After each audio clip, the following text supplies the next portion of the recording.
ចា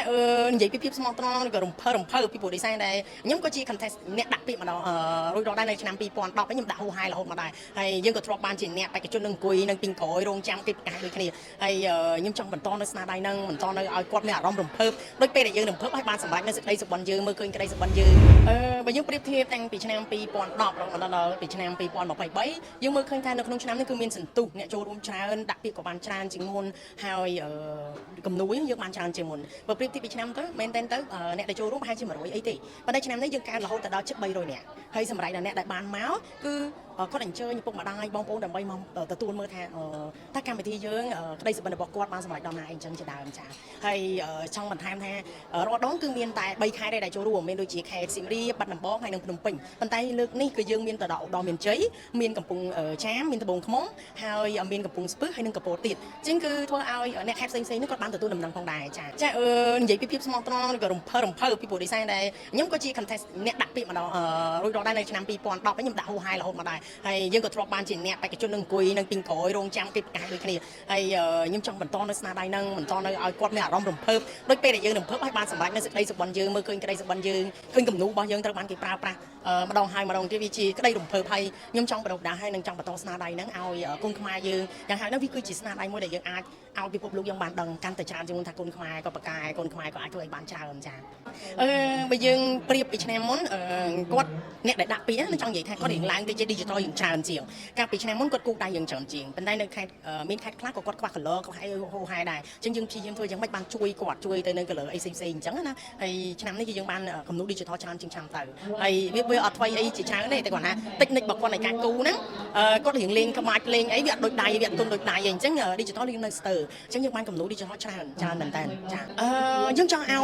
យមានន័យថាគាត់ update មានន័យដោយសារតែយើងព្យាយាមឲ្យមានសខ្មៅហើយនឹង color បើសិនជាសខ្មៅគាត់គូដៃហើយបន្ទាប់មកគាត់ scan ចូលទៅក្នុង digital ខ្ញុំគឺថាអាហ្នឹងវា50-50មានន័យថាការលទ្ធភាពនឹងការបង្ហាញនៅ technique របស់គាត់ច្រើនជាងមុនអញ្ចឹងយើងមានការប្រៀបធៀបពីសខ្មៅហើយនឹង color អញ្ចឹងយើងដឹង technique របស់គាត់ហើយសម្រាប់ឯ digital ណាអញ្ចឹងចង់ឲ្យគាត់លេងពណ៌លេងអីនៅលើរូបភាពជា color វិញអញ្ចឹងធ្វើយ៉ាងណាដៃយើងអត់ចង់ឲ្យចោលទេហើយយើងចង់ឲ្យគាត់នៅតែផ្សារភ្ជាប់រវាងដៃហើយនិង computer ឲ្យបានច្រើនហើយការសិក្សាគាត់ឲ្យមានបន្តទៅថែមពីនឹងទៀតហើយយើងសង្ឃឹមថាមិនថាដៃឬក៏ computer ទេយើងនៅតែព្យាយាមលើកទឹកចិត្តគាត់ឲ្យដាក់បានទាំងអស់ចាយើងព្យាយាមនិយាយមកមកទៅដោយថាបេក្ខជនខ្លះគាត់ដាក់ឲ្យដាក់ទៀតហើយយើងបានបញ្ជូននៅ color ឬក៏គាត់នៅកន្លែងខ្លះសាលាខ្លះឬ workshop ខ្លះពួកយើងមុនម្ដងនេះយើងមាន workshop ទៀតបងអញ្ចឹងយើងមាន workshop តិចតួចមួយដើម្បីឲ្យគាត់នឹងបានយល់ថាតើគំនូរឬក៏អ្វីដែលយើងប្រធានបទអ្វីដែលយើងចង់ឲ្យគាត់គូហើយអ្នកខ្លះទៀតក៏គាត់គិតថាអីទៅដែលជាអច្ឆរិយៈគាត់អីទៅដែលជាក្តីសុបិនគាត់ដែលគាត់ចង់បង្ហាញអញ្ចឹងយើងព្យាយាមឲ្យគាត់បង្ហាញនៅក្តីសុបិនរបស់គាត់តាមរយៈគំនូរនឹងឯងចាលើពីហ្នឹងយើងចង់ឲ្យគាត់នឹងព្យាយាមក្លាហានចង់និយាយថាអ្នកកំណូរក៏អ្នកសិល្បៈគាត់មានភាពអៀនខ្មាស់ច្រើនណាស់ហើយគាត់មានលក្ខណៈថាគេហៅតែយើងនិយាយលេង introvert អញ្ចឹងណាអញ្ចឹងយើងចង់ឲ្យគាត់នឹង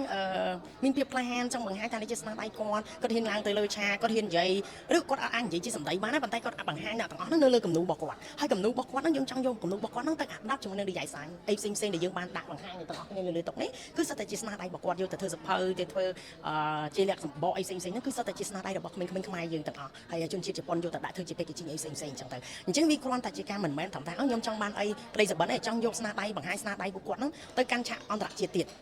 អ្វីដែលមែនតើចា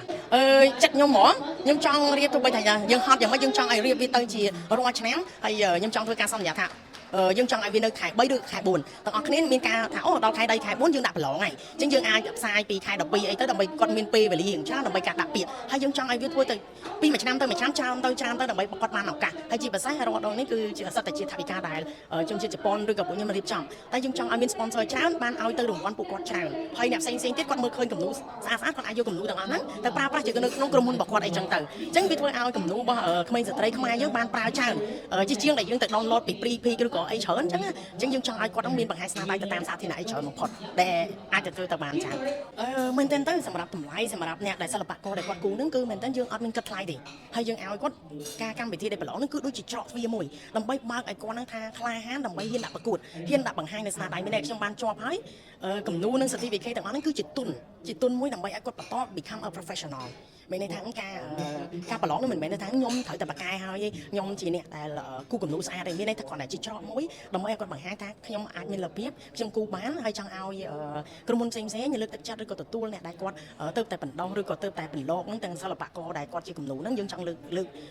យគាត់មានភាពក្លាហានឲ្យច្រើនហើយអាចទទួលនៅគំនូរបស់ពួកគាត់នៅការតាំងពិព័រណ៍អីក្តីផ្សេងៗជាពិសេសគាត់អាចមានសិទ្ធិ internship គាត់អាចដាក់ទៅជាអ្នកសិល្បៈគូដៃអីជាដើមអញ្ចឹងក្រុមហ៊ុនទាំងអស់អាចទទួលគាត់ឃើញគាត់យើងបដិបដាលគាត់តាមអីទៅចាក់ស្ដែងនិយាយពីការលើកទឹកចិត្តយើងធ្វើច្រើនរូបភាពមែនតើឧទាហរណ៍តែគាត់មកពីខេត្តគឺយើងមានប្រាក់ឧបត្ថម្ភសម្រាប់ថ្លៃធ្វើដំណើរពីខេត្តទាំងអស់ម្នាក់បានទទួល$30យើងព្យាយាមឲ្យគាត់បង្ហាញព្យាយាមឲ្យគាត់ចូលរួមជាមួយយើងនឹងទី1ទី2ទៀតមិនថាអ្នកនៅទីនេះទេគាត់អត់ចេះគូឬក៏អត់ចេះអីគាត់ថាអ្នកគ្រូខ្ញុំអត់មាន color ទេខ្ញុំអត់មានសភៅទេឬក៏អីតែខ្ញុំអាចទៅមិនយើងអាចមានការផ្ញើទៅជូនទៅគាត់អីខ្លះអញ្ចឹងទៅហើយនឹងទី3ភាពគាត់រៀនផ្សព្វផ្សាយនូវភាពក្លាហានគឺយើងតែងតែលើកទឹកចិត្តថាអត់អីទេដាក់មកតាមរយៈអីក៏បានឬក៏តាមរយៈយើងព្យាយាមឲ្យគាត់នឹងបង្ហាញហើយព្យាយាមគាត់មកចូលរួមហើយបង្ហាញទឹកចិត្តគាត់ជាមួយនឹងលើឆាកបែបហ្នឹងចាសូមសម្រួលសម្រាប់បេក្ខភាពដែលចូលរួមនៅក្នុងកម្មវិធីនេះខាងគណៈកម្មការមានពីលក្ខខណ្ឌបែបណាសម្រាប់គាត់ជាអ្នកដែលមានអាយុប្រហែលឬក៏ជនជាតិចាយើងមានលក្ខខណ្ឌរបស់យើងទី1គឺគាត់ជាជនជាតិខ្មែរហើយគាត់ជាស្ត្រីឬក៏បេក្ខនារីហើយដែលមានអាយុចាប់ពី10ឆ្នាំទៅដល់35ឆ្នាំអានេះគាត់អាចមានសិទ្ធិដាក់បានហើយមិនថាគាត់រស់នៅណាទេមិនថាភ្នំពេញឬក៏ខេត្តទេចំពោះអ្នកដែលខេត្តយើងមានប្រាក់ឧបត្ថម្ភអីជាដើមសម្រាប់គាត់ធ្វើដំណើរមកចូលរួមកម្មវិធីនេះហើយគាត់គូតម្រូវគាត់គូ